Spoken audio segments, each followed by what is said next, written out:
বুধবার ভোররাতে কংসাবতী নদী বাঁধ ভেঙে বন্যা পরিস্থিতি পাঁশকুড়ায়। ভোর 4টে নাগাদ 18 নম্বর ওয়ার্ডে নদী বাঁধ ভেঙে প্রচুর জল পাঁশকুড়া স্টেশন এলাকার দিকে প্রবেশ করে। এমনিতেই টানা বৃষ্টিতে জলমগ্ন পরিস্থিতি ছিল পাঁশকুড়ার বিস্তীর্ণ এলাকা।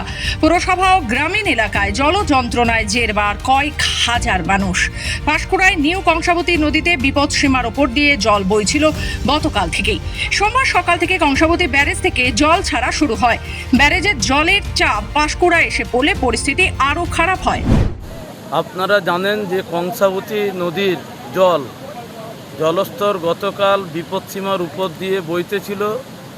আজ ভোরবেলা 4টার সময় পাঁশকুড়া পৌরসভার 8 নম্বর ওয়ার্ডে নদী বাঁধ ভেঙে প্রচুর জল পাঁশকুড়া স্টেশন এলাকার দিকে প্রবেশ করছে। এখনও পর্যন্ত প্রশাসনের কর্তা ব্যক্তিরা কেউ ঘটনাস্থলে উপস্থিত হননি। প্রচুর মানুষ, প্রচুর পরিবার জলবন্দী অবস্থায় আছে। মানুষ এখনও তার বাড়ি থেকে বেরোতে পারছে না। একটা ভয়াবহ অবস্থার মধ্য দিয়ে মানুষ অবস্থান করছে।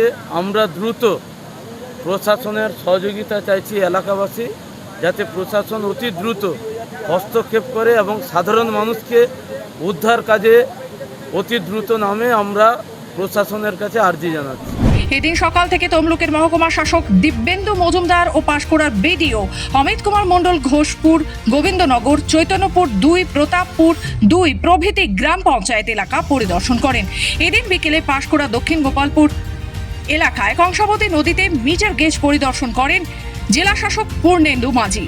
আজ ভোররাত থেকে পরিস্থিতি পুরোপুরিভাবে বেগতিক হয়ে দাঁড়ায়। বেশ কয়েকটি গ্রাম জলমগ্ন হয়ে পড়েছে। আস্তে আস্তে করে জল বাড়ছে বিভিন্ন এলাকায়।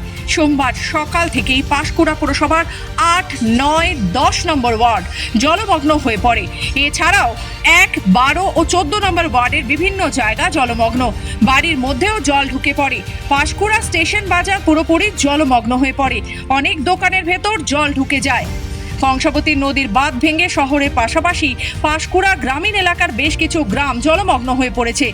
ওই ব্লকের ঘোষপুর গ্রাম পঞ্চায়েতের একদিকে কংসাবতী আর একদিকে ক্ষীরাই নদী, দুটি নদীর জল ঢুকতে শুরু করেছে, যে কারণে ঘোষপুর গ্রাম পঞ্চায়েতে নয়াবসান, রাজহাটি, কেন্দুয়ারা, উড়িয়াগড়, ওষুধপুর, বাখরাবাদ প্রভৃতি এলাকায় চাষের জমি জলমগ্ন।